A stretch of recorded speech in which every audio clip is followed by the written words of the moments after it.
Howdy, Immortalium here, and today I'm going to be reviewing Tiger and Bunny, the comic anthology. Now, if you're familiar with my thoughts on Tiger and Bunny, you will know that I love the franchise. I think the series is so good. When I was originally watching the series, I was constantly blown away by each episode. It was one of the most enjoyable anime series I had ever seen, and I couldn't wait to get more. The series ended on a bit of a cliffhanger, and because of how much of a critical success it was, as well as very financially successful due to very strong sales for the Blu-rays and DVDs, merchandise, as well, of course, the sponsorships within the show, I was thinking, oh, there'd be a second season very soon. And I waited, and I waited, and I waited. Now, recently, there was an announcement that Tiger and Bunny will be getting a second season, but that second season will be coming out about 11 years after the original show, which I should stress is quite a long time. And in that time period, I was desperate to get more Tiger and Bunny, and I found this, the Tiger and Bunny Comic Anthology. And I remember thinking this might just be what I needed to get my Tiger and Bunny fix.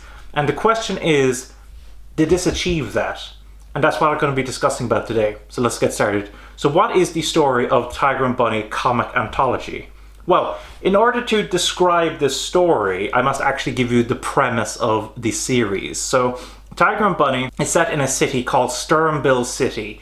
And around 45 years before the show, humans with superpowers called Next began to appear. And eventually, they decided in their wisdom to create a TV show following these heroes as they fight crime around the city. They build up points, and at the end of the season, one of them is crowned as the best hero. And our main character, Kotetsu Kaburagi, also known as Wild Tiger, is easily the least popular superhero on the show. He's doing terribly. And so the network decides that they're going to pair him up with another superhero, Barnaby Brooks Jr., also known as Bunny, to create a crime-fighting duo and to try to increase the popularity of Wild Tiger. And that's how the story begins. And it is, as I said before, an absolutely fantastic series, a fantastic premise, full of drama and twists and turns. But when it comes to the comic anthology, it isn't quite the same thing, and there's a variety of reasons for that. So, first thing I should say about the comic anthology is the fact that the stories are very short. While there is some minor variation every so often, the vast majority of these stories are only about 8 pages long, making them incredibly short. And because of that, the format pretty much becomes mostly around comedy. Now, don't get me wrong, the TV series had its fair share of comedy as well, but it was supplemented with great drama, very emotional moments, incredible action sequences, whereas the comic anthology is very heavily situated towards the comedic side.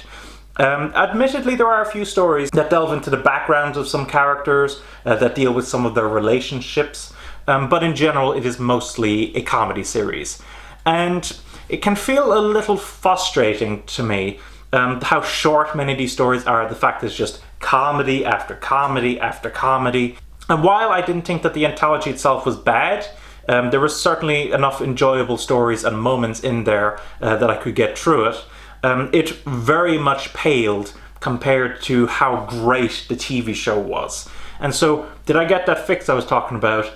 Not quite, I wouldn't say so. Although one thing I will stress is that if you have not watched the TV series, if you're unfamiliar with the franchise, this is completely the wrong place to go. This anthology assumes that you're familiar with the premise of the show, with the characters. If you're trying to get into the franchise, leave this till later.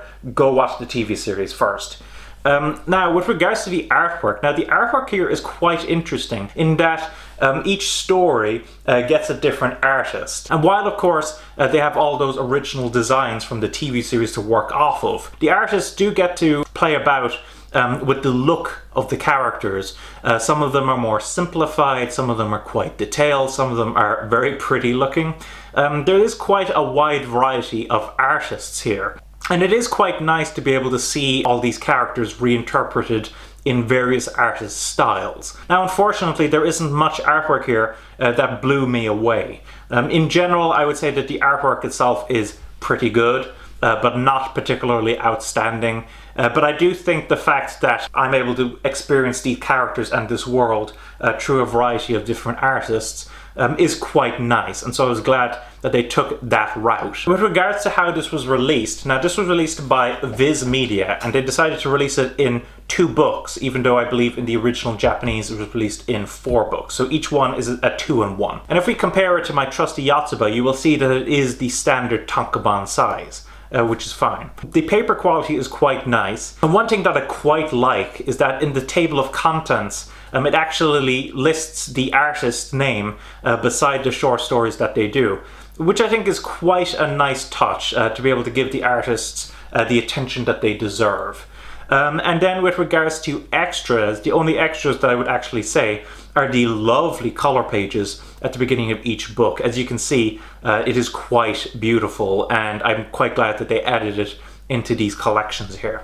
So, in conclusion, what are my thoughts on the Tiger and Bunny Comic Anthology? It isn't quite the fix that I was looking for in my desperation to get more Tiger and Bunny.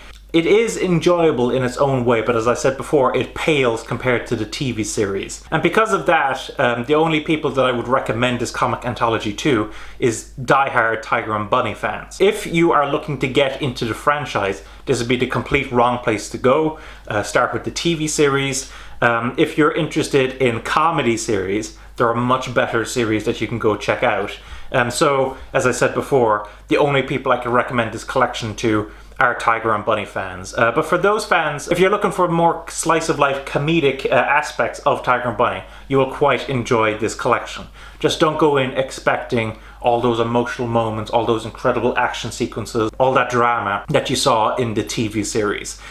This is a pretty comedic series in general, and it is alright. So that was my thoughts on Tiger and Bunny the Comic Anthology. Thanks for watching. Don't forget to comment, rate, subscribe, and bye-bye.